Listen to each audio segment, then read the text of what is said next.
Alors petit détail troublant sur cette carrière de roche qui en fait sans aucun doute est l'endroit où les Incas se sont approvisionnés en pierre pour édifier donc cette immense petite cité que vous voyez derrière. Donc pour lesquels on a vu, on a découvert le grand mystère d'assemblage. Enfin on a parcouru en fait cette prouesse archéologique de construction aussi.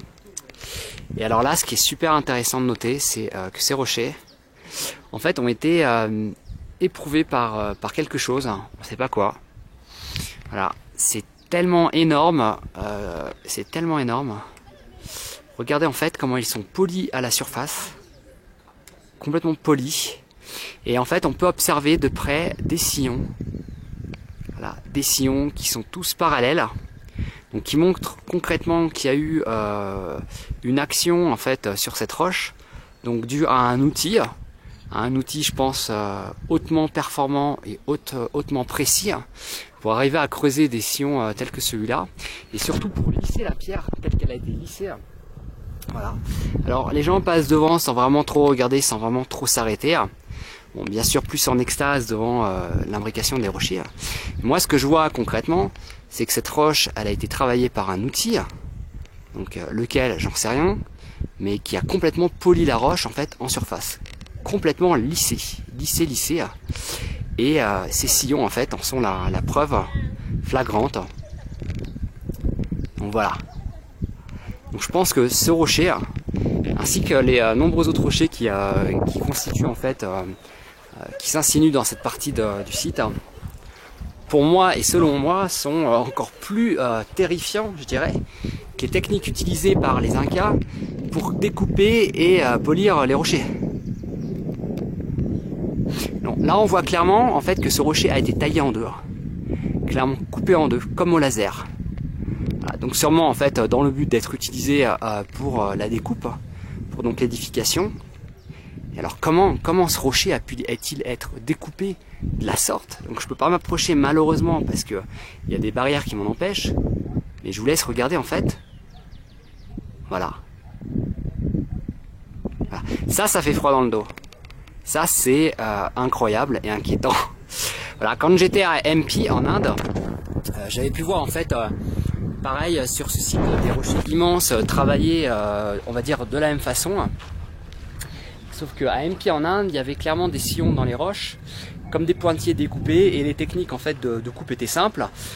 On creusait des trous en fait comme des pointillés dans la roche, et on insinuait à l'intérieur de ces petits trous des morceaux de bois séché que après en fait on arrosait, et en fait le bois en se gorgeant d'eau en fait gonflait, et cela provoquait en fait la coupure et la rupture nette des roches. Voilà.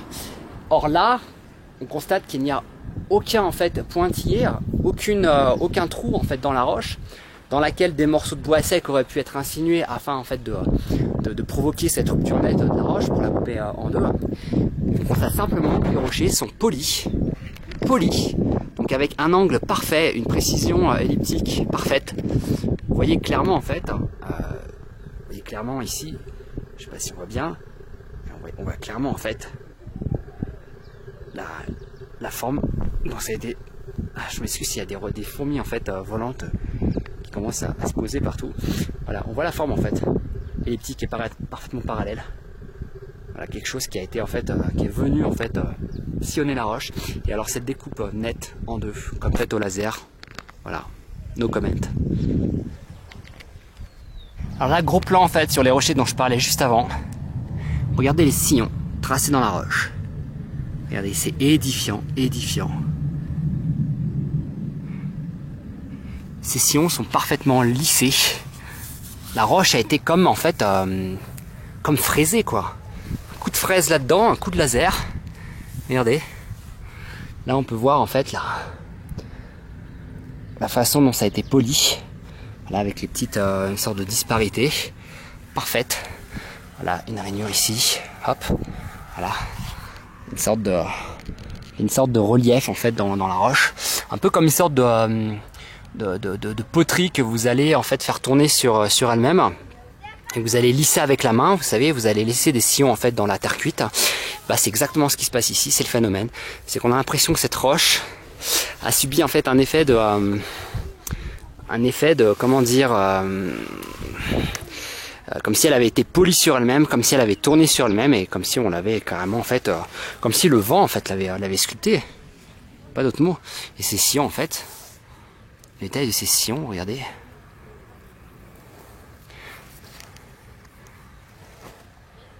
Voilà, c'est beaucoup plus évident ici. Hein.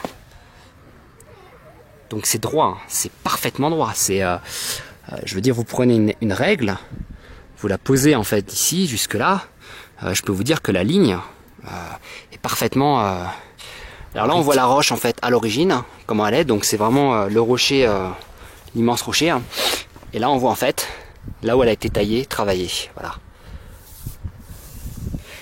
Je vous laisse regarder. Donc pareil, les sillons. Donc provoqués par une machine.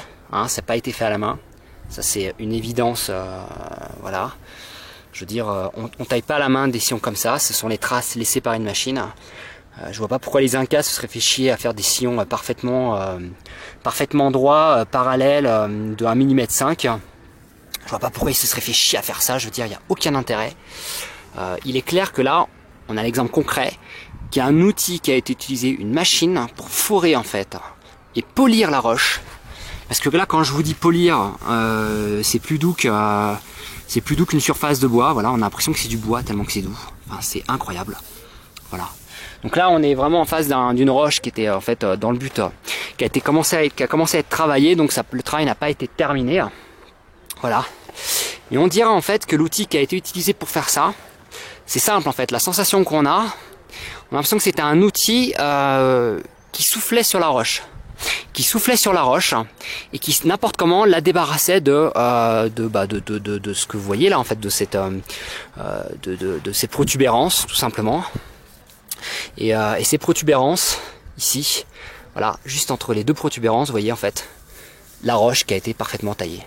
Alors ça c'est l'explication la plus simple. La deuxième explication qui pourrait être expliquée à ce sujet, serait qu'en fait la roche à l'origine était comme ça en dessous. Donc naturellement sillonné, ce qui est en fait encore moins probable et encore plus improbable, impossible, et que en fait les Incas se soient amusés en fait manuellement à tailler en fait les protubérances pour les retirer. Voilà, pour qu'on puisse en fait apercevoir ce qu'il y a en dessous. Regardez, ça continue en dessous, hein. Ça continue là et ça se poursuit tout le long. Du flanc de cette roche. Voilà. C'est incroyable. Donc là, je continue de monter un peu sur le rocher. Voilà. Donc là, en fait, on en vient au côté encore plus flippant. Alors, le côté encore plus flippant, c'est simplement, dans cette roche, on a simplement extrait des morceaux de rocher. Voilà. On avait besoin d'une pièce, d'une certaine dimension. Donc, on est venu la tailler dans ces rochers. On est venu la retirer. Et alors là, voilà, comme je disais tout à l'heure, par rapport aux techniques de comment on appelle ça, de découpe en Inde que j'ai pu voir, là il n'y a pas d'indication comme quoi la pierre a été séparée, coupée par en fait par le bois et par l'eau. Voilà. Donc là c'est clairement une découpe, une cisaille dans la roche. Alors quels outils ont été utilisés pour faire ça? Regardez, c'est parfait. On avait besoin d'un bloc, on l'a juste extrait. Là vous voyez toujours ces sillons en fait. Le mystère reste entier. Au Pérou, sur ce site comme sur beaucoup d'autres.